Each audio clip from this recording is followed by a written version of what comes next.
Welcome! We are in the treehouse today and we are getting ready to talk about our fall garden plans. Yay! We are really excited. We live in the upstate of South Carolina, so we are zone 7B, which basically means we can pretty much grow almost all year long with minimal kind of protection. We are going to be focusing on root vegetables, brassicas, and leafy greens. We are also going to talk about some stuff in the legume family and cover cropping towards the end. All right, well, let's get started with root vegetables. So a big thing that we are going to focus on is garlic and onions this year. Now, I grew 110 soft neck garlic that was just store garlic last year, and it seems to be a good amount for our family, I think. So I'm going to save all my big cloves and I'm just going to try and replant that exact same garlic this year. Two onions that we're going to grow are,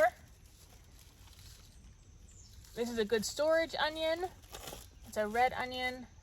She just pulled some out of her garden not too long ago. You want to tell them about that? They are actually really good. They're not an overly large onion. They're like my bigger ones are like that big, but they're delicious. It's a really sweet onion, which is a Texas early. And this one, I mean, no sweet onion stores forever.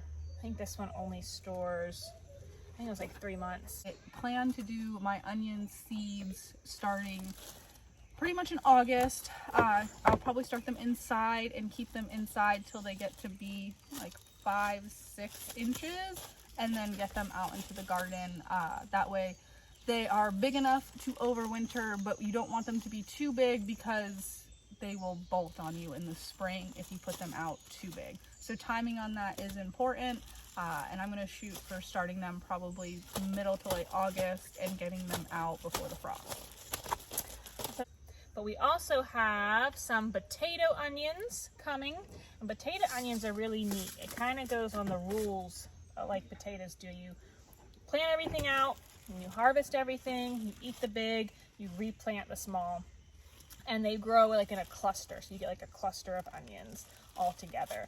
And I've seen people get them pretty decent size, like normal size onions. So we're hoping that plus our walking onions are going to fill in the gaps at the storage onions, because we just can't really store something here for a year. I also ordered bunching onions. I really like bunching onions, so I'm gonna, as soon as they come, I'm gonna start succession sowing those. So another root vegetable we are going to be big on is carrots. We have white carrot, I have a red core carrot, and I have more scarlet nates. Now we actually ordered, I have some, but of course I ordered more because they're our favorite carrot. Me and her got a big pack of them, and we are going to split them, and we are going to grow. My kids eat carrots for a snack. That is their number one snack, like especially before bedtime. I'm hungry. You can only have a carrot. Okay. Let's see, parsnips and the carroty type of thing. So there's not many different varieties of parsnips like there's varieties of carrot. I have like a hollow crown, it's called. She has 2 different varieties. We're gonna try them. We've never grown parsnips. I love to eat a parsnip. I like them in stew. I do like them in soups and stew. I have one that also the top is like a parsley, so we're gonna grow that, and the bottom is like a Hamburg. Yep. Hamburg parsley, but technically it has a root.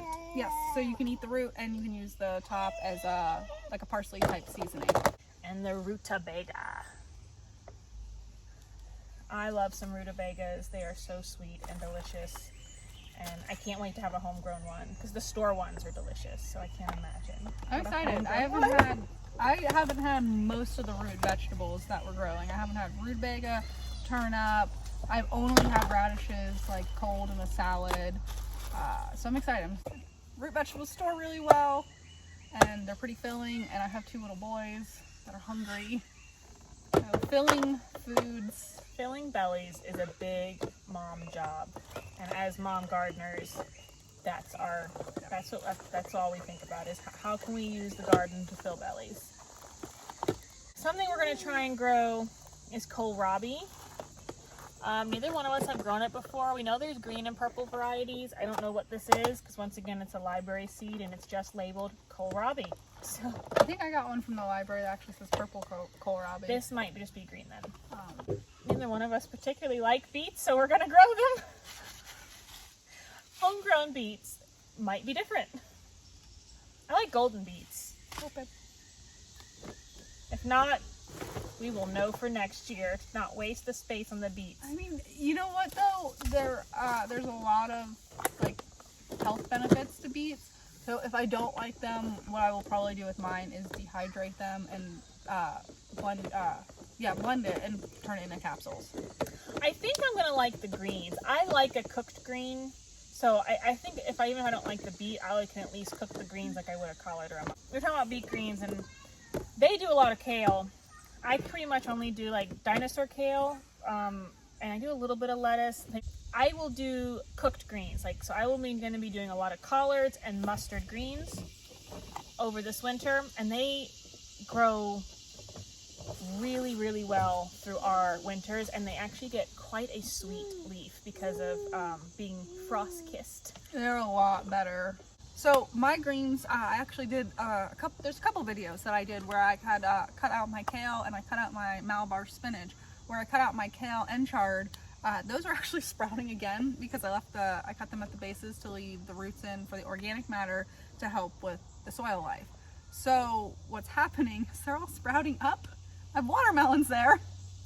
So I don't know what's gonna happen. I went ahead and I did pull them, but maybe they'll hang out and they'll make it to the winter, and if they do, I'll let them continue to grow. Start.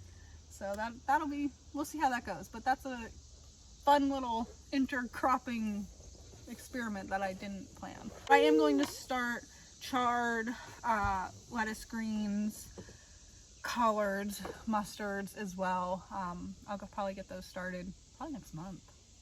Yeah, I'm gonna start my greens early, give them lots of nitrogen. I want a lot of leaves. Oh, mustard greens. So this is something that I thought I was gonna get like a dual purpose harvest on. I thought I was gonna plant my mustard greens and let it go to seed and get mustard seeds to make mustard. What you grow for greens is actually a black seed, and you can make mustard from it, but it's really spicy and it just doesn't taste awesome. But yellow mustard and yellow mustard seed, even that you use for pickling and things, it's a different plant. It's a mustard, but it's just a different plant. And you don't really want the greens from them. They're not great. So I was like, darn tootin'. One of our composting videos, you'll see we made out of pallets a big hotbed.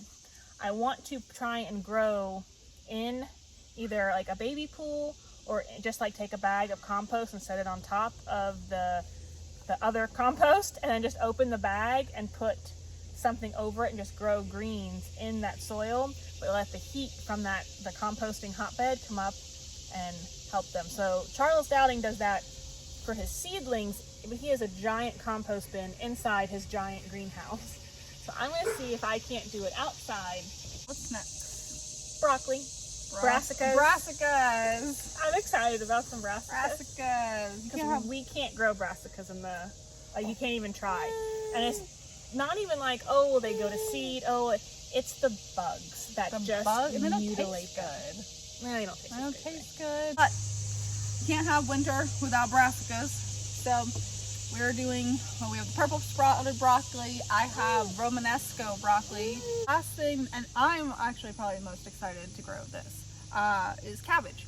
I'm really excited about cabbage because I really want to do some fermenting, and I want to save some as well. I want to make kimchi and I want to make sauerkraut really, really bad because kimchi is delicious. But I'm going to grow it's golden acre cabbage. I have a red cabbage. I think I ordered more seeds from MI Gardener a couple days ago when we were talking about starting this video. We were talking about doing fall planting and I ordered more seeds. Of course I did. I'll probably order more. But I'm really excited about the golden acre cabbage. I love the way it looks. I think it's just... It's golden? No, it's green. Okay. It's a very traditional looking cabbage, but it gets very big and has a nice head on it, and it really looks lovely. And I actually really like when people give it good spacing, and it almost looks like a like a flower bed, but they're like Peter Rabbit's cabbage flowers. Like they look so pretty. Anyway, so those are going to be our crops that we plan to sow in the upcoming months for the fall and going into winter. We do plan on overwintering pretty much everything, seeing what does well, what doesn't, and harvesting kind of as much as we can, seeing what makes it to spring. With that, we are also going to plant some other stuff that is not so much for eating. We're gonna do legumes, specifically peas. Peas are pretty frost hardy. I am gonna plant these sugar peas and these snap peas from the library. But also, we are going to cover crop with some peas. Now, I found on Southern Exposure Seed Exchange. Don't Mouthful. I had to read it off the packet. I always switch the words. I get all the words, I switch them around in the title. It's a tongue twister. Yeah, so I bought a cover crop now. I bought a dwarf snap pea from them to cover crop with. Now with a cover crop, it's my understanding that you want about 60% of it to flower, but not really go to setting fruit, and that's how you get the most benefit from it. And after flower, you go ahead and you cut it down. Management of cover crops, like she said, when to cut it is probably one of the most important things when it comes to cover cropping.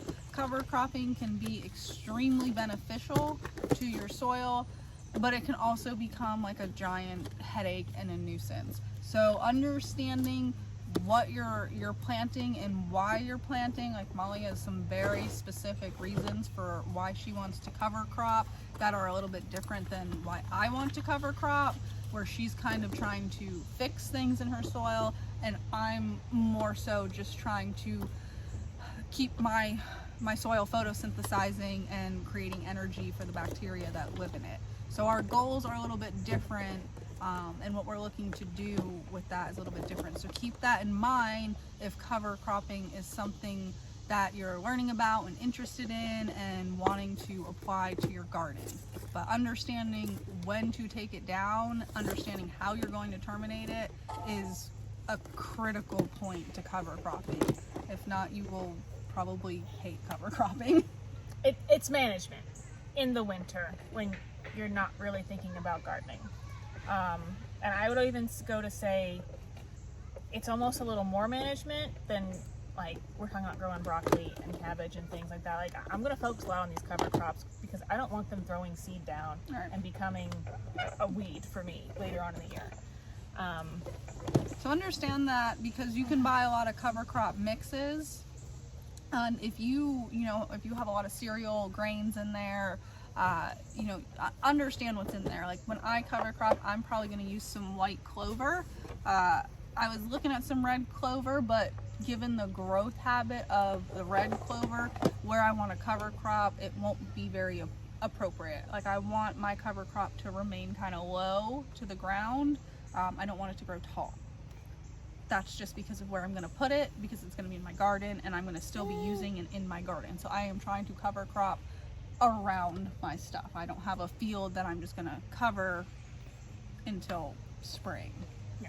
So Molly, you're planning on... So I'm doing the peas as a cover crop, and I'm also doing a radish as a cover crop. If you watched any of our videos from before, I top dressed my beds with some soil that got contaminated with a herbicide. I noticed I did have radishes in them because I planted radishes in spring, and when I pulled them and then put beans in, those particular beans in that one small spot where those radishes were are showing little to no damage from the herbicide, where everything else is, it's majorly affected. So we have a plan. We're moving stuff. We're using different space. We're using space that's not prepped, but it's better than, it's just not going to grow and produce well. So at this point, we're looking at quantity over quality, simply because this is just as best we can do right now.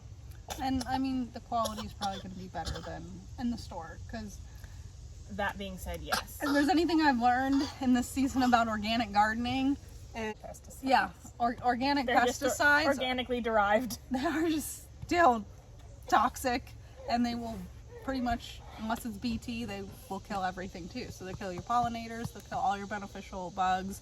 So if I go to the store and I buy organic from a large organic producer, odds are they are spraying on some sort of schedule. And be it an organic pesticide, they are still spraying it, and that's just how it goes. So eating your food that you grow here is probably going to be better, no matter And it has what. a smaller footprint. I mean, even if I went and sprayed my garden with a pesticide, I still have a smaller footprint, and I have no packaging, and I don't have the gas to get there, and I don't have the gas the truck took to get food there, and that's saying a lot for, just replenishment. And how many hands, who picked your fruit, to who packaged it, to who shipped it, to who took it off that truck, to who put it in the grocery store, to the person that scans it. Like how many hands did it actually see? How many spaces did it occupy before you got to it? So there's lots of reasons why you shouldn't be too concerned about the soil issue, especially if you're dealing with that, because a lot of people are. And it's just It's a worldwide. and if you're dealing with it, the people who are organic farming are dealing with it too. Yeah. There's a lot of people trying to figure out a lot of different ways to fix this. And I think that they are all valid and they will all work to some level. So we're going to see what we can do. With cover cropping, kind of back to that, included with pesticides and soil contamination, a lot of big farmers do actually use cover crops. However, they terminate them with herbicides.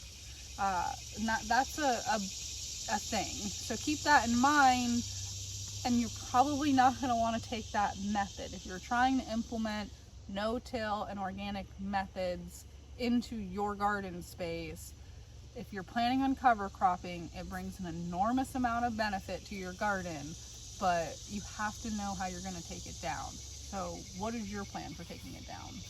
So my plan for taking it down, like I said, now for the contaminated soil, I'm not sure if I'm going to cut at the base and take it out, or if I'm going to actually take the roots and everything out. So, radishes, I'm going to have to take the whole root out. So I think I might do the same with the peas, because I'm trying to remove this herbicide that's in my soil. I'm trying to remove it. So if the plant is going to take it up and use it, then I remove the entire plant. I'm not letting that plant break back down. So I don't want to use it as a mulch. For new beds that we're going to make, I am going to use it as a mulch. You can weed whack it down. I don't know if I want to go that route. I think I'm going to just smash it down. But like I said, at the appropriate time, flowering before fruit. And I want it to die there for it to be mulched. Yes. Move it aside, plant in it, move it back. My plan with my white clover is right now I do have row beds, so my rows will pretty much all be full through the winter. If there are any just empty rows, then I will probably go ahead and cover crop those. I do have some daikon radishes coming. I might just go ahead and intercrop those all over my garden. They are used essentially to kind of create like a tillage.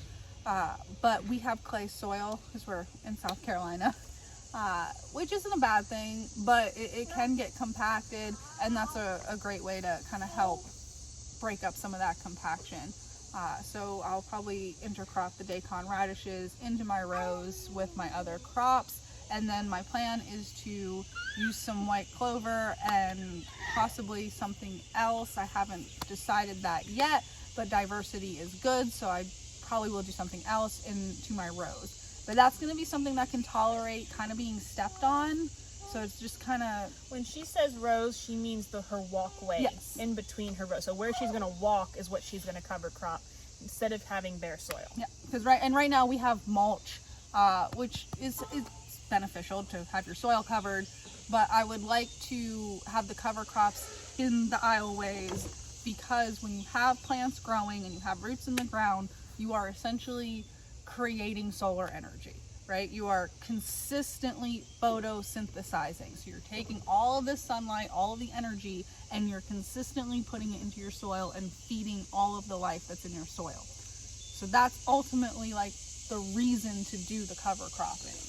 And that's, you know, why I'm doing it, which is kind of different than Molly. So my goal is to break up clay, keep my soil life healthy and fed, where Molly's is to help kind of detox some of the herbicide exposure that she's dealing with. Now in our expansion part of the garden, I am going to be doing our radishes also to break up our clay. One last thing that we are going to grow through the winter, we are going to plant it. Our last frost date is end of October. We're going to be planting this November, December, is Irish potatoes. Oh, yes! Oh, we didn't even talk about potatoes! Potatoes. I just started some.